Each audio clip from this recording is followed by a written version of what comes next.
Sebenarnya kalau bicara tentang rata IQ itu kurang, Pak. Jadi saya mengalami sendiri dan termasuk sekarang, Pak, dalam umur saya saat ini untuk daya ingat itu, cara berpikir itu kurang. Itu bagaimana, Pak? Terima kasih. Oke. Bagaimana mendidik anak punya daya ingat yang kuat atau termasuk juga untuk diri sendiri, ya, gimana bisa punya daya ingat yang kuat. Ya, tentu daya ingat ini berbicara juga mengenai kecerdasan, ya, kecerdasan seseorang, tapi juga bisa berbicara kemampuan memori yang bisa dilatih.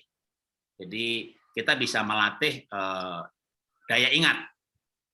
Kalau kecerdasan ya skala IQ, tapi sekali lagi IQ pun bukan satu-satunya yang mempengaruhi daya ingat. Nah, ada pendapat ini dari namanya Dr. Mauro Costiello.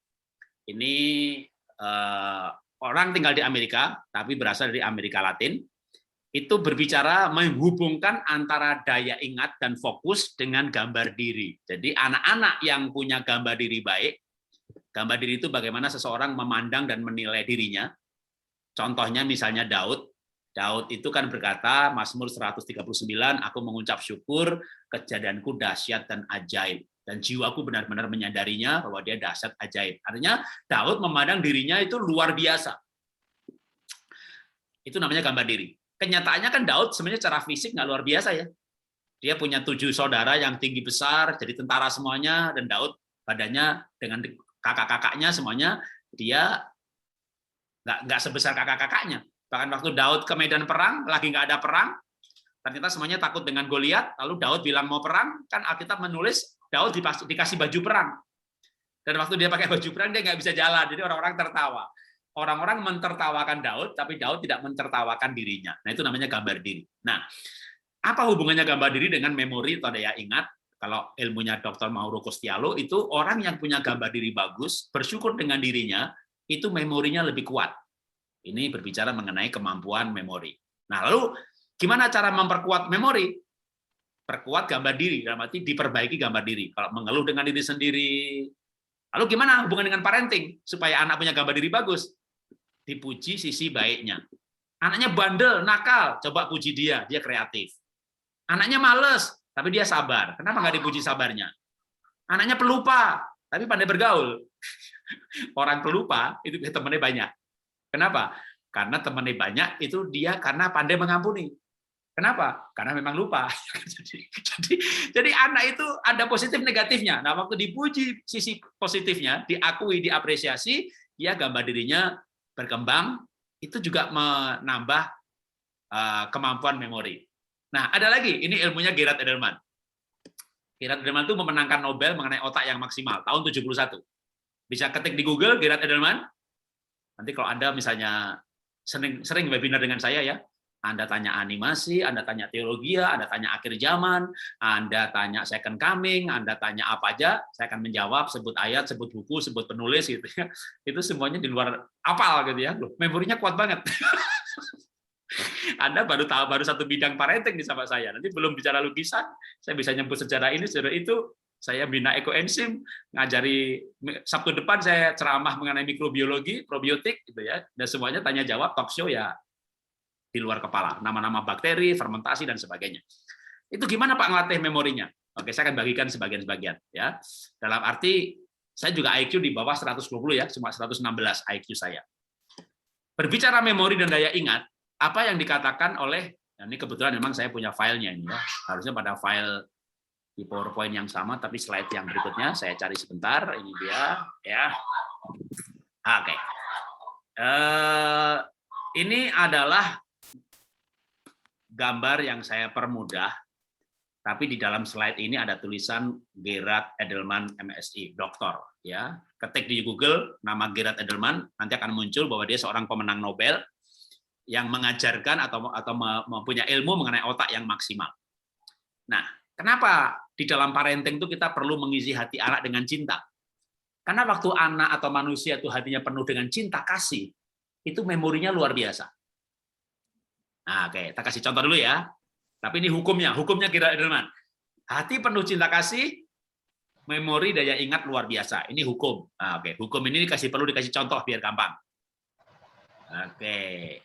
Nah, ada cinta, memori maksimal. Itu kalimat hukumnya. Gerard Edelman. Kenapa gambarnya dicium sama monyet? Ya, biar kita belajar nggak tegang lah. Nanti malah Bapak Ibu ingat loh. Ini namanya KL Memory. Ingat gambarnya, ingat pelajarannya. Jadi gambarnya jangan yang rumit-rumit. Gambarnya gambar neuroscience gitu. Dah ya Bapak Ibu malah pusing jadi nggak ingat gitu ya. Gambarnya dicium monyet. Oke, saya kasih cerita dulu. Tapi ingat gambarnya ya, dicium monyet ya. Ini ada beberapa ibu di sini. Bu, saya mau tanya ibu-ibu dulu nih. Saya sering begini, Bu. Ibu ingat nggak Bu dicium sama pacar pertama? Dicium pertama kali sama pacar pertama. Coba Ibu merem sebentar aja untuk memudahkan memori. Nggak usah merem juga, kadang ingat Pak di garasi, di pinggir sungai Pak. Ingat Pak waktu di bioskop Pak, aku dicium Pak. Pertama sih tangan, dia beranikan diri cium pipi saya, gitu ya. Waduh, jadi ketika dicium sama pacar pertama, ciuman pertama, Pak Jarod waktu itu berdiri, saya pikir dia mau pamit pulang, aku dicium Pak, wah kakiku terangkat satu kayak melayang, cile, gitu ya. Ini ibu-ibu mulai ingat kapan dicium suami yang pertama kali? Dicium pertama kali maaf bukan suami, dicium pertama kali oleh pacar yang pertama. Banyak yang gampang ingat ya, ingat Pak, ya, oke. Lalu pacar pertama itu kan mendua hati ya, dia punya pacar yang lain, ibu diduain, akhirnya putus dah. Ibu kembali menjadi jomblowati. Waktu ibu jomblowati ini ada cowok lain deketin ibu, ya bukan idolanya ibu. Ibu punya idola imamat yang rajani, dia kan imamat Kereni, gitu. Tapi si Kere itu baik-baik juga, gitu ya, ngantar ke gereja, nabung-nabung, ngajak makan, duitnya nggak banyak, berani ngajak makan, ibu terharu, tersanjung. Jadi dia baik.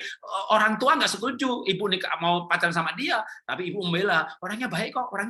Jadi akhirnya karena dibaikin, cintanya tumbuh. Bahkan sebenarnya belum cinta-cinta banget sih, sampai sekarang udah anak 3 juga belum cinta-cinta banget, gitu ya. Nah, itulah suami ibu yang sekarang ini yang sebenarnya bukan idola ibu itu gitu, tapi karena dia baikin, dia akhirnya ibu nikah sama dia gitu. Pertanyaan kedua. Pertanyaan pertama tadi ingat Bu, dicium sama pertama kali oleh pacar pertama, ingat ya. Pertanyaan kedua. Ingat nggak Bu, dicium sama suami itu pertama kali kapan? Dan di mana? Banyak loh ibu-ibu lupa. Kalau ibu lupa, ibu nggak sendirian. Banyak ibu-ibu lupa kapan dicium pertama kali sama suami. Kenapa lupa? Nggak ada rasanya, Pak. Kan waktu itu saya belum cinta. Karena nggak ada cinta, rasanya cuma basah. Jadi itu di mobil apa di garasi atau di mana? Lupa deh saya gitu. Bener kalau ibu lupa dicium pertama kali sama suami di mana, ibu nggak sendirian. Karena waktu itu ibu belum cinta. Tapi habis putus cinta sama yang satu itu, si kunyuk satu itu, si monyet satu itu. Tapi waktu dicium sama pacar pertama, karena itu cinta pertama, first love, cinta yang mulia, belum bau minyak, belum bau dompet. Aduh, pokoknya ibu tuh murni banget, tapi dia nggak murni. Jadi waktu ibu dicium itu rasanya itu nano-nano, rasa cinta, rasa terharu, rasa tersanjung.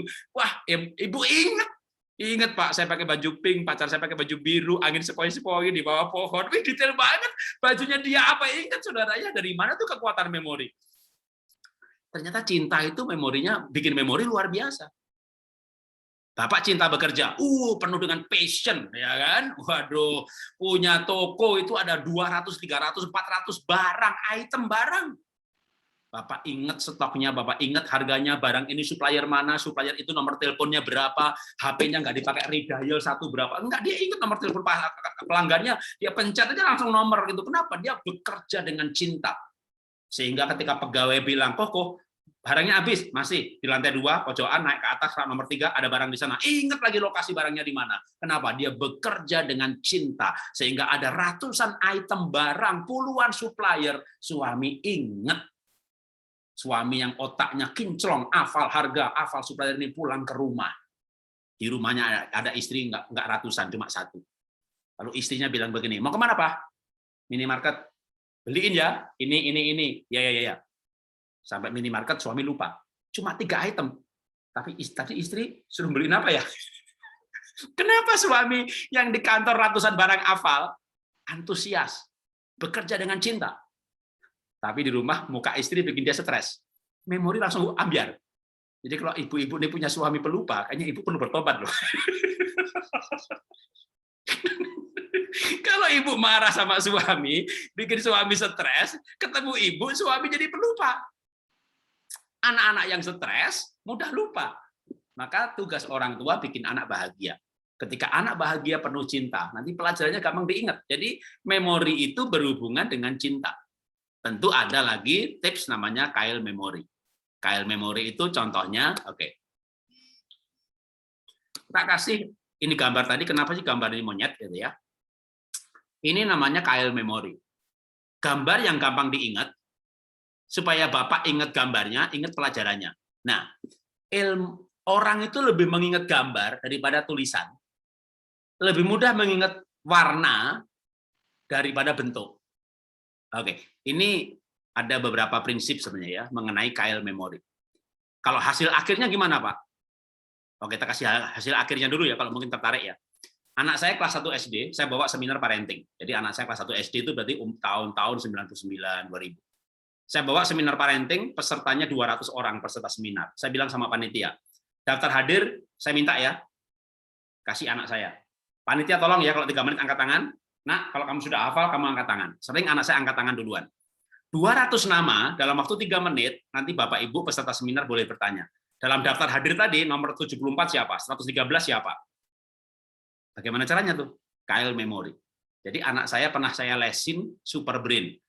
Tapi sayang les itu malah nggak laku di Indonesia. Ya, kayak juga sempoa dan segala macam kurang laku, karena nggak langsung berhubungan dengan nilai akademik. Padahal itu berhubungan dengan membangun otak, membangun daya memori, yang namanya Kyle Memory. Nah, ada hukum-hukum Kyle Memory. Bapak, Ibu mau ke rumah saya? Oke, dari titik mall, pergi 30 derajat ke arah kiri, berjalan 1.200 meter, lalu belok 45 derajat. Bapak Ibu nggak nyampe.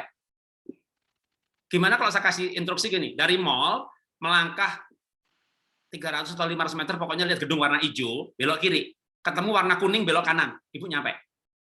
Warna lebih gampang diingat, gambar lebih gampang diingat. Nah, ini ada latihan-latihan bagaimana untuk mengingat. Meningkatkan daya memori, apapun yang Bapak Ibu mau hafalkan, berikan dia gambar. Kalau tadi kayak anak saya mau menghafal 200 nama, nggak langsung 200 nama, mulai dengan 10 nama dulu. 10 nama itu dibuat pola, misalnya. Kalau dia harus menghafal Perdana Menteri Asia Tenggara, itu kan jumlahnya cuma belasan ya. Pola itu yang tidak berubah. Nomor 1 kepala, nomor 2 jidat, nomor 3 telinga, gitu ya. Jadi nanti begitu menghafal 10 barang, ada panci, ada segala macam. Jadi daftar nomor 1 panci, nomor 2 ini 30 nama. Jadi gimana caranya bisa menghafal? Dibikin pola. Jadi misalnya harus menghafal 10 gambar, biar gampang aja 10 dulu ya. Jadi sebentar saya mute dulu. Jadi misalnya panci itu nomor 1 atau Joko itu nomor 1, langsung di bayangannya ditulis, dibayangkan karena itu metode bayangan otak kanan. Joko atau panci taruh di kepala, ya, ember taruh di telinga. Jadi kepalaku ini ember, panci, telingaku tuh ember. Jadi nanti begitu tanya nomor 2 apa, ingat yang taruh di sini apa. Nah itu udah melangkah lebih jauh mengenai daya ingat. Ya ini memang ada latihannya dan anak-anak saya waktu itu kita latih seperti itu. Ya, jadi kita belajar bagaimana, tapi memang mesti ngerti prinsipnya dulu tadi. Ya, prinsip-prinsip memori daya ingat otak. Yang pertama fondasinya ada cinta, rasa senang, rasa bahagia. Ya, lalu apa yang ditekuni, lalu dipermudah dengan gambar. Bapak Ibu pernah ke Eropa? Ya, di beberapa Eropa itu beberapa gedung. Kalau kita masuk ke lantai 1, kita ketemu gambar wortel. Lantai 2, gambar kelinci. Pokoknya itu berupa gambar. Ya, bukan angka 1, 2, 3, 4. Itu. Gambar. Nah, kalau di Jakarta aja, nggak usah luar negeri. Anda pergi ke Puri Mall misalnya gitu ya. Itu di basement 1, itu ada area merah, area biru. Jadi kalau Bapak Ibu nanti lupa, aku tadi parkir di mana ya? Satu warna, itu nggak luas-luas banget. Pokoknya cari di biru pasti ketemu. Gitu. Tapi di Indonesia masih kurang sistematis. Karena lantainya ada lantai parkir P1, P2, P3, P4, P5. P5 ada birunya, P2 ada birunya. Tapi kalau saya pernah ke Eropa, gedung itu, ingat, aku pokoknya tadi parkir di gambar wortel warna biru. Jadi ada 10 lantai gedung parkir, kita ingat tadi berhenti di gambar apa. Tapi kadang kita bisa lupa loh, kita nanti lantai berapa ya? Nah, itu namanya contoh-contoh kasus Kyle memory. Sehingga nanti kita menghafalkan apa saja, kita menggunakan pola-pola ini. Ditambah dengan misalnya kalau anak saya nomor 2, dia Kyle memorinya itu lebih bagus gambar. Maka bukunya yang mau dihafalkan, mau rumus, mau Diponegoro lahir di mana, di tempat-tempat halaman di mana mau dihafalkan, maka di situ dikasih gambar. Gambar yang menjadi Kyle memory. Mau gambar hati, gambar monyet, gambar cinta, itu cara menghafalkan. Nanti yang diingat gambarnya, lalu tulisan di sekitarnya akan ikut. Kenapa? Karena mata manusia itu punya yang namanya fungsi scanning.